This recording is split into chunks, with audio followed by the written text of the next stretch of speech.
बिहार में विधानसभा चुनाव जस जस नजदीक आवता बिहार के सियासी तापमान एकदम जौन बा हाई हो गल बा। सारा पार्टी सारा नेता आपन आपन राजनीतिक जमीन खोजल शुरू कर दिले बारे। जौना बिहार में पलायन कैसे रुके एह पर बात होके के चाहिए। बिहार के विशेष राज्य के दर्जा कैसे मिलो ए पे बात होके के चाहिए। रोजगार बिहार के लोग के बिहारे में कैसे मिले एह पर बात होके के चाहिए। लेकिन यह सब मुद्दा पे कौनो नेता ससुरा नईखे बात करे आला। तो नमस्कार भाई लोग, गोर छू के प्रणाम करतनी। हम अमरदेव सिंह बिहारी। और का हाल चाल बा? चारों तरफ हाहाकार मचल बा। हाय रे ओट, ओट दे दस, ओट दे दस।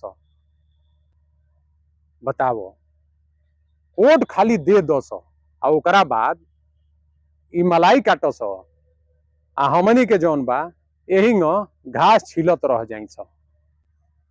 आजकल बिहार में सब केहू आपन आपन चाहे जाति के होको, हिंदुत्व के मुद्दा होको, माने कोनो कोनो कार्ड जौन बा खेले के शुरुआत हो गल बा अपने बिहार में।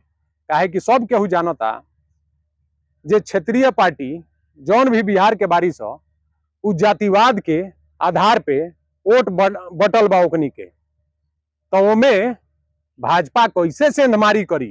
काहे कि जाति के जौन वोट बा वो अपना जाति के छोड़ के दूसरा के ना जाई। तो ओकरा के तूड़े खातिर आ खत्म करे खातिर प्लान तुरंत तैयार हो गए जे हिंदुत्व के जगावलो। आ हिंदुत्व के जगावे में हई जौन एगो बहुत बरियार जौन बड़हन सोखा बारे धीरेन्द्र शास्त्री ई सोखैती करेले।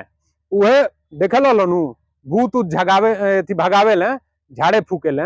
तो इनके जौन बा हिंदुत्व जगावे के पूरा जौन बा माने काम सौंप देहल बा। अपने दिन रात सुतल रहले 6-6 महीना साल साल भर। लेकिन जब चुनाव आवेला तो इनके हिंदुत्व जगावे के जौन बा याद आ जाला।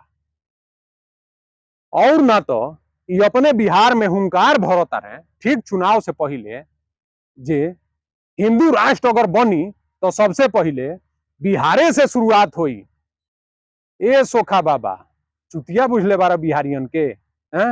यही जौन बा तोहरे कहले माने सब कुछ आंख बंद करके मान लो। अरे हम तो तहरा के तब मनती जे तू बिहार के लोगन के माने तनी कुछ समझता रहो आ विकास कैल चाहता रहो। तो बिहार के विशेष राज्य के मांग करता न कि हिंदू राष्ट्र के मांग। लेकिन तू साफ ढोंगी आदमी बारा।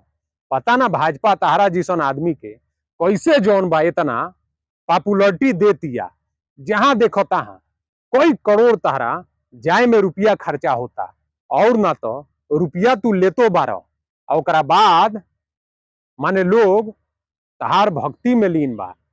आ तू खाली हिंदुत्व राष्ट्र बनावे के जौन बा ऐलान करता रहो।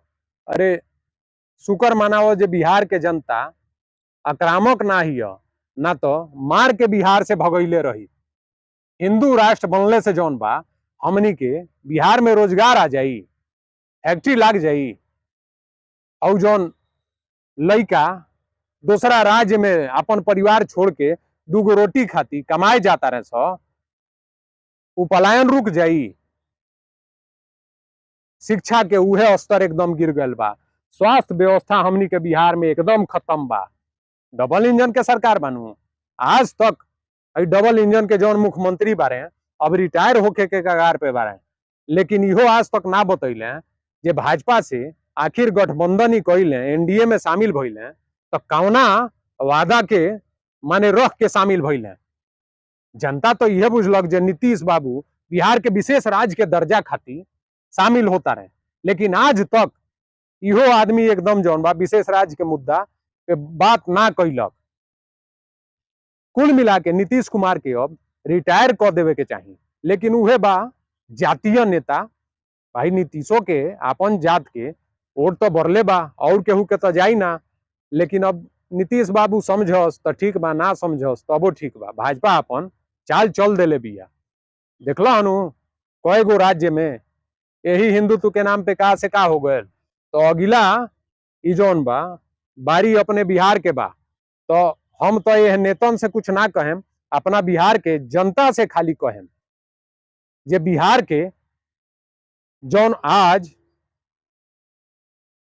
असुविधा भइल बा खाली ए राजनेतन के चलते भइल बा। जवन भी बिहार के विकास होखे के चाहिए उ नइखे हो पावत।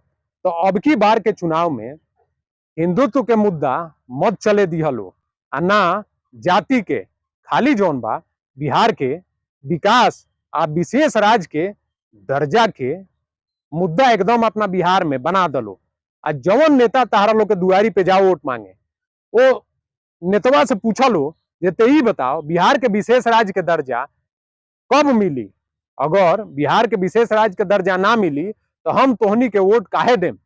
आखिर 2014 से नरेंद्र मोदी देश के प्रधानमंत्री बारे, कई दिन जौन बा बिहार के विकास खातिर बैठक कैला हो।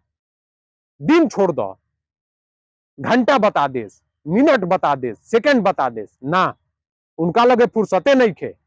बिहार से वोट लेता रहे आ गुजरात में जौन बा विकास होता, बुलेट ट्रेन चलता, फैक्ट्री लागता, ऐसे जौन बा देश के विकास तू कह लेब। बिहार के अछूता क के विकास से अब ना ही बिहार जौन बा झेली तारा लोग के जौन बा ई पूरा जौन बा झूठ के जौन बा वादा। अब की बार बिहारी अपने बुद्धि विवेक से वोट करी। आई जितना झूठा टूटपुंजिया नेता बारे ई भाग जाई है बिहार छोड़ के। तो भाई लोगन